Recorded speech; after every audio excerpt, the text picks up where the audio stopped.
Lucas capítulo 9, versículos 23 ao versículo 27.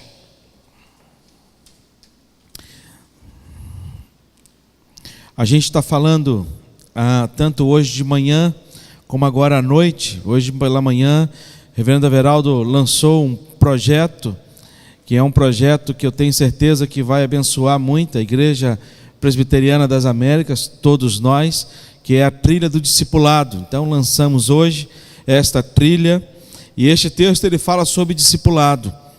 E quando, a partir do versículo 23 do capítulo 9 de Lucas até o 27, diz assim: dizia a todos: se alguém quer vir após mim, a si mesmo se negue dia a dia, tome a sua cruz e siga-me. Pois quem quiser salvar a sua vida, perdê-la-á. Quem perder a vida por minha causa, esse a salvará. Que proveita ao homem ganhar o mundo inteiro, se vier a perder-se ou a causar dano a si mesmo? Porque qualquer que de mim e das minhas palavras se envergonhar, dele se envergonhará o Filho do Homem, quando vier na sua glória e na do Pai e dos santos anjos. Verdadeiramente vos digo, alguns há dos que aqui se encontram que, de maneira nenhuma, passarão pela morte até que vejam o reino de Deus. Vamos orar. Pai, pedimos a Tua orientação diante desta porção da Tua palavra que foi lida, para que possamos entendê-la e sermos edificados por ela, porque precisamos dela, Deus, como alimento para a nossa alma. Por isso pedimos ao Teu Santo Espírito que fale ao nosso coração e nos alimente, ó Deus, em nome de Jesus. Amém. Para a formação acadêmica, é necessário cumprir algumas exigências de uma grade curricular. Quando você se matricula numa universidade, você não chega na universidade e fala assim: olha, quero matricular no 4º ano, ou já no último ano. Seria bom isso, se pudesse. Mas você, quando se matricula, quando você passa no vestibular, você começa a fazer as primeiras matérias, tendo em vista que muitas matérias elas servem como pré-requisito para as demais. Eu estudei no seminário, e no seminário nós tínhamos que estudar grego, tínhamos que estudar hebraico, e hebraico era uma bênção estudar hebraico. Eu amava estudar hebraico. Quando tinha prova de hebraico, era aquela semana tensa, ainda mais quando tinha dicionários. Você tinha que saber palavras em hebraico e traduzir essas palavras, e a prova era longa, 100 palavras em hebraico, você tinha que ali ler e trazer a tradução daquelas palavras, e eu ficava com várias fichinhas na mão, com a palavra escrita em hebraico, e do outro lado o significado dela, e a gente fazia fichinhas, fazia um furador, botava uma cordinha naquele furador, e ficava com 1000 palavras em hebraico, e aquilo ficava como um cordão, e aí aonde a gente ia, e caminhando na rua, as pessoas pensavam que a gente era doido, caminhando na rua e olhando as palavras e decorando, lia, virava, até conseguir decorar todas aquelas palavras. E quando tinha hebraico, nós tínhamos hebraico 1, hebraico 2, hebraico 3, hebraico 4, e parava no 4, graças a Deus. Algumas matérias, elas são pré-requisitos para outra. Para mim passar para o hebraico 2, era necessário que eu tivesse sido aprovado no hebraico 1 e aí por diante. Quando nós participamos hoje do culto pela manhã, e você que talvez não tenha tido condições de estar aqui, foi gravado e você pode ouvir a mensagem que foi pregada hoje de manhã, nós fomos desafiados a participarmos de uma trilha do discipulado. E aí você pode me perguntar: pastor, este é um projeto novo das Américas? E eu vou dizer para você que não é. É um projeto bíblico e que a gente vem já desenvolvendo esse projeto antes mesmo da igreja nascer. Quando a igreja ela começou a existir, esse projeto de discipulado já estava incutido na mente de todos os irmãos que iniciaram este trabalho, esta igreja, aqui neste lugar. E nós estamos sistematizando este trabalho, nós estamos focando, dando um enfoque maior neste trabalho para abençoar a sua vida e a vida daqueles que convivem com você. Ontem foi com a gente a Dona Graça. Dona Graça, ela é uma senhora, membro da nossa igreja, ela vem sempre pela parte da manhã, e ela foi no projeto Pé na Estrada, e ela teve a oportunidade de falar do amor de Deus para uma senhora na praça, e depois ela teve a oportunidade de compartilhar. Antes do almoço, eu reuni todas as pessoas que estavam lá no projeto, para a gente poder ouvir alguns testemunhos daqueles que visitaram de casa em casa, daqueles que realizaram trabalho nas ruas, e ela então pôde testemunhar através da ação de Deus sobre a vida dela. E uma coisa que me despertou a atenção quando ela falou assim: pastor, às vezes esta senhora que eu me encontrei na praça, que ficou tão feliz com as minhas palavras e me agradeceu tanto a ponto de me convidar para almoçar na casa dela. Eu falei assim: a senhora foi? Eu disse: não, eu vim almoçar aqui, pastor, com vocês. Mas a pessoa se sentiu tão bem. Mas ela chegou para mim e falou assim: pastor, mas quem sentiu melhor ainda foi eu. Eu estou com um sentimento, pastor, muito mais feliz do que o sentimento daquela irmã que eu pude ter condição de falar do amor de Deus para a vida dela. Quando a gente olha para a mensagem que a gente ouviu hoje, que vai dar início com os presbíteros da igreja, os diáconos, e aí a liderança em diante, até alcançar todos, e a pergunta que talvez você faça é: pastor, esse todos me inclui? E eu digo para você que neste todo te inclui. O texto que a gente leu hoje agora, para a mensagem desta noite, se você perceber, Jesus está tendo um diálogo com Pedro. E logo após o diálogo com Pedro, Jesus ele direciona a sua palavra aos discípulos da época e a nós hoje. E ele começa dizendo para todos, ele começa dizendo assim: dizia para todos. A palavra dele aqui não era apenas para os apóstolos, porque se fosse só para os apóstolos, ele ia chegar e dizer: olha, e ele chamou os apóstolos à parte e falou para os apóstolos: olha, é necessário que vocês... Não. Mas Jesus ele chega e traz uma palavra a todos aqueles que estavam ouvindo e que se dispusessem o coração a servi-lo como discípulo de Jesus Cristo. Quando a gente olha para a palavra de Deus, a gente vê que algumas pessoas tentaram dar desculpas para Deus. Dar desculpas para Deus. E Deus conhece todas as desculpas possíveis. Sabe, que talvez você tenha no seu coração uma incerteza, talvez você chegue ao seu coração e pergunte: mas como é que eu posso ser discípulo de Jesus Cristo? Eu estou novo na fé. Já estou em determinada idade, eu sou muito novo. Quando a gente olha para a Bíblia, a gente percebe que várias pessoas tentaram de alguma forma justificar a escolha de Deus e se justificar diante dessa escolha. Por exemplo, quando Moisés ele chega para Deus e fala da sua dificuldade de falar em público. Então, se a sua dificuldade é de falar em público, de poder conversar com as pessoas, Moisés já usou essa desculpa, e Deus chega para Moisés e fala para Moisés: Moisés, eu não vou trocar, eu escolhi você, e é você quem vai falar do meu amor a determinadas pessoas, é você que vai libertar o meu povo do Egito. Quando olha para você mesmo, eu paro e pergunto, uma pergunta retórica: quem foi o agente de Deus para falar de Deus ao seu coração?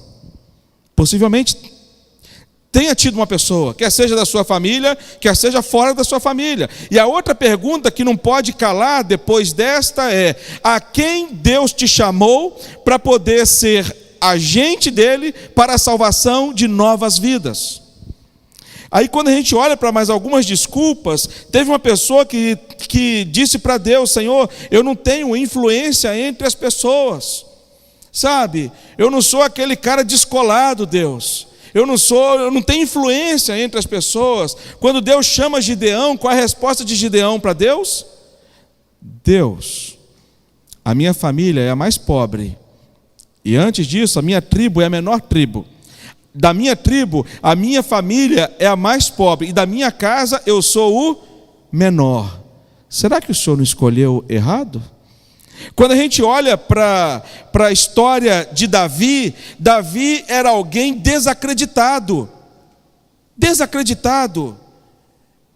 Jessé vai na casa de Davi, e quando chega, Samuel vai à casa de Jessé, e quando chega à casa de Jessé, pergunta dos seus filhos, e justamente aquele desacreditado pelo seu pai e pelos seus irmãos, é aquele a quem Deus escolheu. Quando a gente olha para Jeremias, que não passava de uma criança, quando a gente olha para a história de Mateus, quem era Mateus? Homem considerado o quê? Publicano, pecador, a ponto das pessoas passarem à porta da casa de Mateus e chegar e falar assim: mas que Jesus é este? Que filho de Deus é este que vai à casa de publicanos? Mateus. Quando a gente olha para algumas outras histórias, pessoas que eram menosprezadas, a mulher samaritana, as mulheres não eram contadas, e Jesus vai lá, esta mulher, e conversa, fala do amor dele para ela, e há salvação no coração dela, e ela se torna alguém discípula de Jesus Cristo. Em contrapartida, enquanto há aqueles que são chamados por Deus a despeito de qualquer situação, e eles se acharem alguém aquém da grande responsabilidade para a qual Deus o chamou, existem também situações em que pessoas se colocaram aptas, pessoas se ofereceram a ser discípulo de Jesus Cristo, mas que foram negados. Por exemplo, Simão o mágico. Simão, quando lá em Atos capítulo 8, versículo 17 a 22, diz assim: então lhes impunham as mãos e recebiam estes o Espírito Santo. Vendo, porém, Simão que pelo fato de imporem as mãos os apóstolos era concedido o Espírito Santo, ofereceu-lhes dinheiro, propondo: concedei-me também a mim este poder, para que aquele sobre quem eu impuser as mãos receba o Espírito Santo. Pedro, porém, lhe respondeu: teu dinheiro seja contigo para perdição, pois julgaste adquirir por meio dele o dom de Deus. Não tens partes nem sorte neste ministério, porque o teu coração não é reto diante de Deus. Arrepende-te, pois, da tua maldade e roga ao Senhor, talvez te seja perdoado o intento do teu coração. Simão queria, e ele ofereceu dinheiro. Ele chegou para os discípulos de Jesus Cristo e disse: olha, eu também quero fazer parte desse discipulado. Olha, eu tenho dinheiro aqui para poder comprar a minha vaga. E não é com dinheiro, irmãos. Não é com dinheiro. Nesse texto, nesse texto, a gente aprende com Jesus Cristo sobre este assunto tão importante na vida da igreja do Senhor Jesus Cristo. Um assunto tão importante que fala deste pré-requisito básico para mim e para você se tornar discípulo de Jesus Cristo. E o primeiro pré-requisito básico para isso está no próprio versículo 23, logo no início, quando ele fala: dizia a todos: se alguém quer vir após mim, a si mesmo se negue. Esse texto tem tudo a ver com o mandamento maior que Jesus Cristo nos deixou: amar a Deus sobre todas as coisas e o próximo como a ti mesmo. O fundamento maior do discipulado é você entender que esse mandamento ele é real para a sua vida.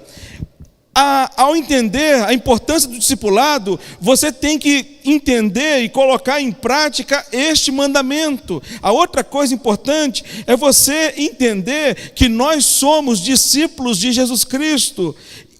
E quando a gente olha para este texto, negar a si mesmo, apóstolo Paulo não está falando para a gente negar apenas a nossa natureza humana, mas negar a nossa vida como um todo. É um texto dirigido para todos. E uma dificuldade muito grande que nós temos, queridos irmãos, é negar a nós mesmos. Eu não sei quantos aqui têm dificuldade de dizer não para as pessoas. Às vezes é difícil a gente dizer não para as pessoas. Às vezes algumas pessoas pedem alguma coisa para a gente e que a gente tem que dizer não, e a gente sabe, mas o mais difícil é a gente dizer não para a gente mesmo. Quando alguns autores bíblicos vão tratar desse termo, negar a si mesmo, Matteo Henry, quando ele vai falar desse assunto, ele vai falar que a negação a si mesmo é a primeira lição da escola de Cristo. Nós falamos aqui em estudo, nós falamos aqui em pré-requisitos básicos, e nós estamos falando do primeiro pré-requisito básico para poder você se tornar discípulo de Jesus Cristo. O primeiro pré-requisito básico para você se tornar discípulo de Jesus Cristo não é você se tornar membro de uma igreja,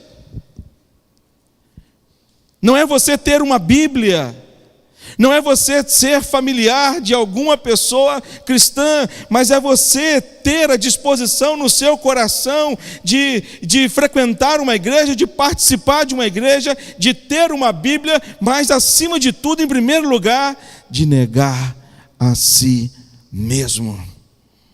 Calvino, quando vai falar sobre este assunto, ele vai falar que negar a si mesmo é a soma da vida cristã. Ele não vai falar apenas que é o princípio da vida cristã, como diz Matteo Henry, mas ele vai dizer para a gente, olha, o negar a si mesmo é a soma da vida cristã. Não tem como você ser cristão se você não tem a disponibilidade no seu coração de negar-se a si mesmo. E negar a si mesmo significa algumas coisas.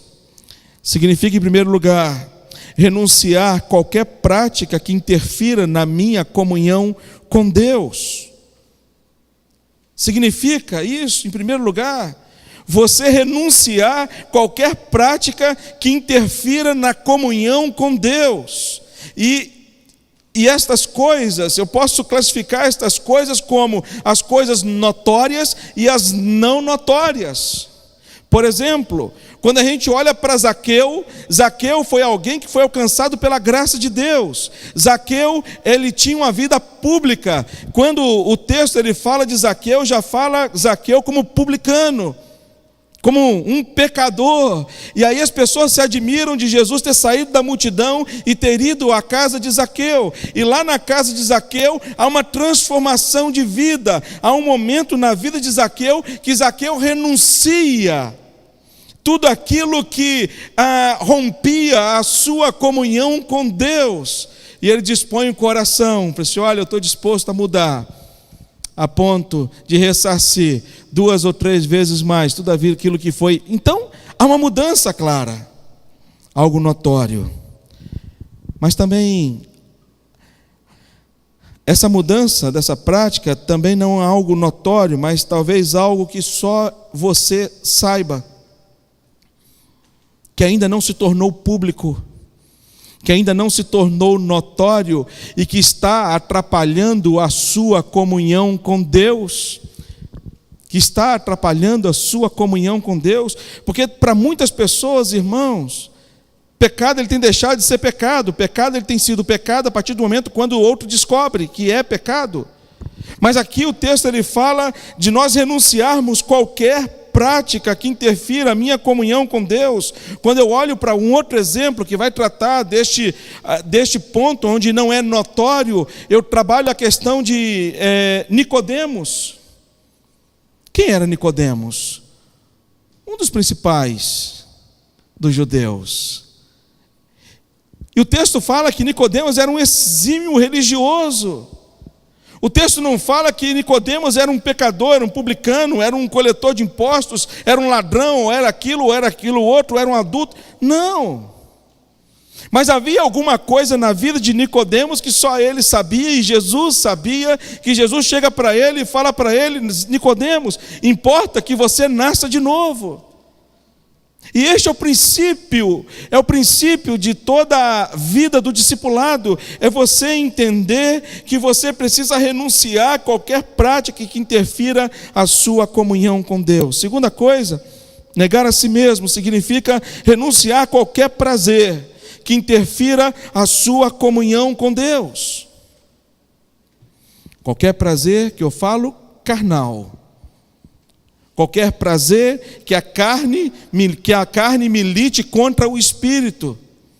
Aí você vai me dizer: mas pastor, nós não vamos ter prazer então? A vida cristã é a vida insossa? A vida cristã é aquela vida que eu pensava que era antes da minha conversão, quando eu era criança e estudava, e eu ia na escola e tinha que falar que era cristão, e eu tinha um conflito muito grande, porque eu via os meus amigos se divertindo, indo em lugares que eu não podia ir, porque os meus pais não deixavam. E eu falei assim: meu Deus, eles têm prazer e eu não tenho. E aí a gente vai entender o que é o prazer. A gente vai entender como o salmista vai declarar no Salmo 1, quando no Salmo 1, o salmista Davi, ele vai dizer que o meu prazer está onde? Na lei do Senhor. Quando nós somos despertados do sono, quando nós somos alcançados, tirados do lamaçal de pecado, quando nós somos alcançados, quando estávamos mortos nos nossos delitos e pecados, e trazemos para a luz de Cristo, nossa vida, ela muda por completo. Assim foi comigo. Quanta pressão os meus pais fizeram na minha adolescência. Quantas vezes meu pai pregou a palavra de Deus para mim, e eu não vou dizer para você que entrou no ouvido, saiu no outro, porque as palavras dele ficaram gravadas no meu coração. E em alguns momentos eu não dei a atenção devida, mas elas ficaram gravadas. Mas num determinado momento Deus vai sobre a minha vida e me transforma, e vai no meu coração, e eu começo a descobrir que o meu prazer, seguir a lei do Senhor, não é seguir algo penoso. É como se as escamas dos olhos saíssem e a gente percebesse que a vida com Deus, ela é muito mais, tem muito mais regozijo na presença de Deus do que antes, quando não tínhamos a presença de Deus. O que o texto está falando, negar a si mesmo, é isso, é você renunciar a qualquer prazer que interfira na sua comunhão com Deus. Terceiro lugar, negar a si mesmo significa renunciar a qualquer programa que interfira na comunhão com Deus. Qualquer programa. Nada se torna mais importante do que estar na presença de Deus. Nada.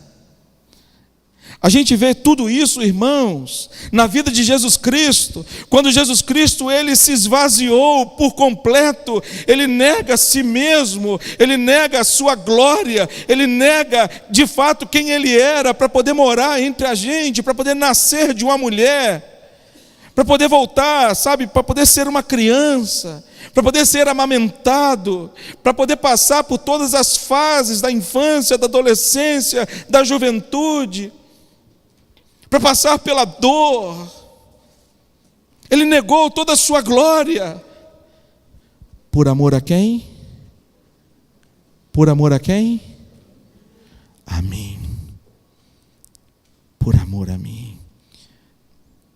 Por isso que eu falei com vocês que esse texto, ele tem muito a ver com o mandamento do Senhor Jesus Cristo, amar a Deus sobre todas as coisas e o próximo como a si mesmo. É você se negar a tal ponto de você não se achar que você é salvo e somente você é salvo. Quantas pessoas eu converso, quantos cristãos acham que uma vez adquirida a salvação, pronto, está completo. Pastor, eu já sou salvo, então que os outros venham por si só.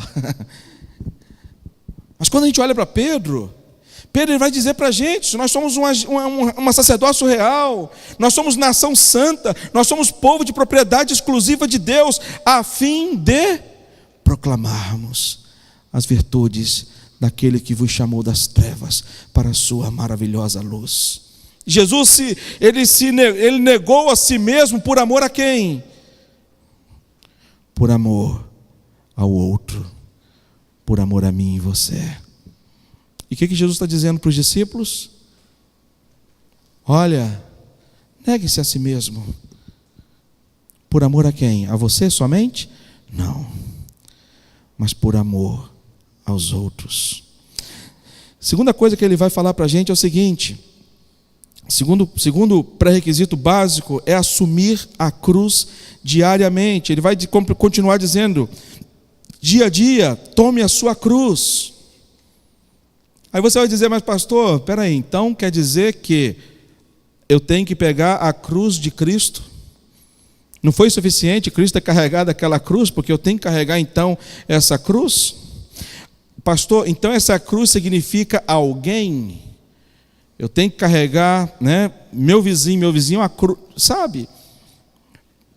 Quando a gente fala em carregar, quando o texto vai falar para a gente que nós devemos assumir e carregar a nossa cruz diariamente, porque o texto, no capítulo 9, ele vai dizer o seguinte: se alguém quer vir após mim, a si mesmo se negue. Ele vai dizer: dia a dia, tome a sua cruz. Não é a cruz dos nossos pecados, porque a cruz dos nossos pecados Jesus carregou. Mas significa para a gente carregar as dores. A cruz, ela tem alguns significados. Dentre muitos significados, eu gostaria de tratar apenas 2 significados para falar a respeito desse discipulado. O primeiro significado é o significado da dor. Jesus, ele vai dizer para a gente que neste mundo nós teríamos aflições, mas que a gente tivesse bom ânimo. Eu venci o mundo. Não é viver a aflição quando nós carregamos a cruz das nossas dores, nós não carregamos a cruz como o mundo carrega. O mundo carrega a sua aflição de maneira diferente como nós carregamos. O mundo carrega a cruz dele sem esperança. Nós não. Nós passamos pelas tribulações, nós passamos pelas dificuldades, mas nós temos esperança. É viver a aflição diante de um propósito maior de Deus. Quando ele fala que a gente tem que carregar a cruz diariamente, é carregar a cruz como Cristo carregou a sua cruz, mas não a mesma cruz. Não a mesma cruz. Cada um de nós aqui temos as nossas dificuldades, as nossas aflições, aquilo que traz sofrimento à nossa vida, que traz dor. Mas nós temos que viver com as aflições e com a dor, simbolizando a esta cruz que a gente tem que carregar da mesma maneira como Jesus carregou a cruz. Jesus sabia que ele, ao carregar aquela cruz, ele estava carregando uma cruz já estabelecida pelo Pai. Ele não estava fazendo algo assim que não sabia para onde estava indo. No entanto, que ele preparou os discípulos. Jesus, ao carregar aquela cruz, ele sabia que havia um propósito para tudo aquilo. E quando eu começo a olhar para a minha aflição, para a minha dor, para o meu sofrimento, para a minha cruz, diante do conhecimento e reconhecimento de que Deus tem um propósito para todas as coisas, é diferente.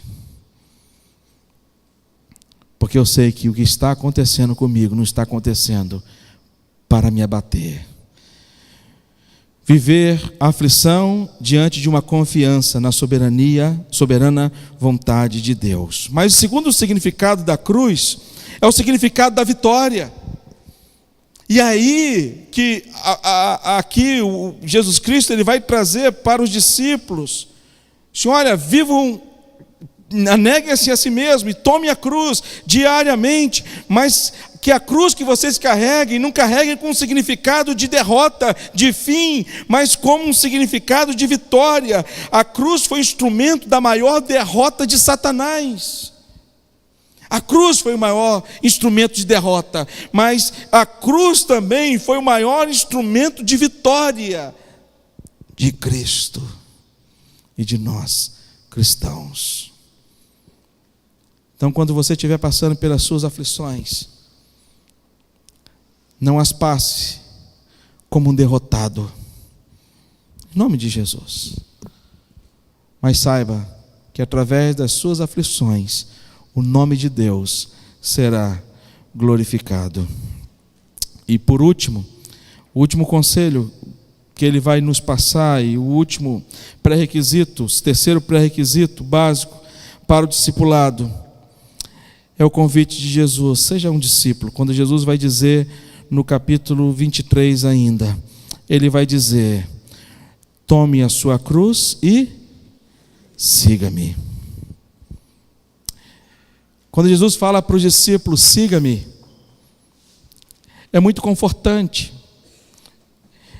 E todo aquele que se dispõe a trabalhar no discipulado com Jesus Cristo, a ser um discípulo de Jesus, ele recebe essa mensagem de conforto. E a mensagem de conforto de Jesus, Jesus não fala para os discípulos: olha, então vão. Não. Jesus fala o quê? Siga-me. Tem um sentido muito maravilhoso esta última palavra, porque esse sentido, para nós, discípulos de Jesus, se nós quisermos de fato o discipulado, nós devemos seguir Jesus Cristo. E seguir Jesus Cristo, meus irmãos, não é fácil. Embora é confortante, embora é animador, mas não é fácil. Porque Jesus ele vai com a gente. Esse sentido que Jesus fala, siga-me, ele dá um sentido para a gente de estar sempre acompanhado. E o de estar sempre acompanhado é aonde nós estivermos, Jesus vai estar com a gente.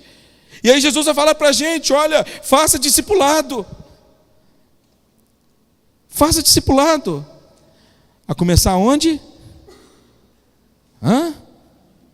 Dentro de casa. Quando eu tiver aqui alguma questão com a Glícia, Jesus vai chegar para mim e falar assim: ó, Davidson, você quer me seguir?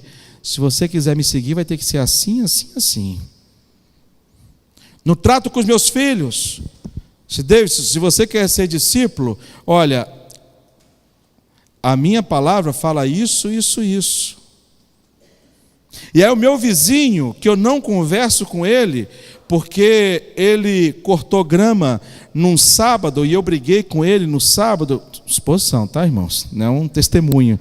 O pastor brigou com o vizinho, sabe? Exposição, né? Briguei com o vizinho no sábado, porque ele cortou grama à tarde, e eu estava descansando, e eu fui lá e discuti com ele. Uma vez discípulo de Jesus Cristo, eu estou caminhando com Jesus Cristo. O que Jesus Cristo faz comigo quando eu encontro com esse vizinho? Você vai lá, Deus, pede perdão. Eu falei assim: Deus, você não tem noção do que aconteceu. O Senhor, possivelmente naquele momento, o Senhor não estava presente lá, e o Senhor não viu que eu estava com a razão. Inclusive, Deus, eu queria fazer uma oração imprecatória sobre a vida daquela pessoa, pedir ao Senhor que o Senhor, sabe? É fácil ser discípulo de Jesus? Porque é fácil a gente chegar para Jesus e falar assim: Jesus, dá um aguenta aqui. Não venha comigo não, porque o lugar que eu vou agora, Jesus, é um lugar que eu vou resolver uma parada que o Senhor não pode estar, entendeu? Então, Jesus, o Senhor não fica lá longe, porque aqui, depois a gente se encontra. Domingo a gente se vê na igreja, beleza, Jesus? Discipulado, irmãos, é você entender que aonde você vai, você não está sozinho. E o pior de tudo, sabe o que é nesse discipulado, para poder apertar ainda mais, que o pior, ou melhor, né, o melhor de tudo, é que se a gente vai seguindo, quem vai à frente? Quem? É Ele. Esse é o problema. Porque às vezes eu quero chegar para Jesus e falar assim: Jesus, vão por aqui? Jesus fala assim: não, é por aqui. Discipulado é você saber que você está sempre acompanhado, é saber que você sempre terá direção, e o você saber que você sempre terá direção traz dois sentimentos ao nosso coração. Primeiro, um sentimento bom: poxa, estou descansado, Jesus está comigo. Eu que conheço pouco aqui o Rio de Janeiro, né? Tenho andado aqui, vou em todo lugar, põe no Waze, e aonde o Waze indica, né? Já pego já as vias. Quando o Waze aponta para alguma quebrada, eu falo assim: não vou sair da linha amarela, não vou sair da linha vermelha, não vou sair das vias principais. Mas com Jesus não tem errada, porque Ele não te leva para quebrada, sabe? Ele é um conforto, mas ao mesmo tempo, você ser discípulo de Jesus Cristo é você ter que ir a determinados lugares, em determinadas horas, que Jesus quer que você vá, e às vezes você não quer ir. Às vezes é a hora que você quer desligar o GPS e falar assim: não, essa cidade aqui, chegando na Barra, eu desligo o GPS, assim, aqui eu conheço, aqui não preciso de ninguém que me guie. E às vezes na nossa vida existem circunstâncias que a gente desliga o GPS divino. A gente chega para Jesus e fala: Jesus, daqui eu sei a direção, daqui eu sei o que eu vou fazer, eu dou conta. Esse é o nosso problema. Ele sempre dá a direção.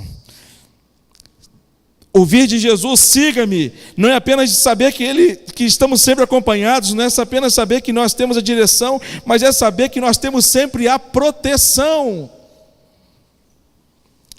É saber que a gente tem sempre também a provisão. É saber que a gente tem a vida eterna. Por isso que o texto ele vai dizer para a gente que aproveita o homem ganhar o mundo inteiro, e se vier a perder-se ou causar dano em si. Porque qualquer que de mim e das minhas palavras se envergonhar, dele se envergonhará o Filho do Homem, quando vier na sua glória e na do Pai e dos santos anjos. Verdadeiramente vos digo, alguns há dos que aqui se encontram, que de maneira nenhuma passarão pela morte, até que vejam o reino de Deus.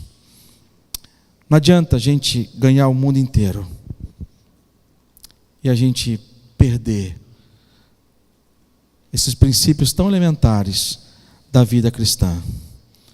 Se você está disposto a fazer o curso discipulado, olha, eu vou dizer uma coisa para você: este curso é para você, porque é um curso para todos. É para criança, é para adulto, é para jovem, é para pessoas mais experientes, é para todos. Negue-se a si mesmo, tome a sua cruz e vamos seguir juntos o nosso Senhor Jesus Cristo, porque temos muito, muito a fazer. Estamos num curso, e para este curso o pré-requisito básico é esse. Então, cabe a você decidir. O convite de Jesus foi feito, o convite do pastor foi feito. Cabe a nós dizermos, como diz o profeta Isaías: eis-me aqui, envia-me a mim. Que assim seja a nossa resposta, em nome de Jesus. Amém.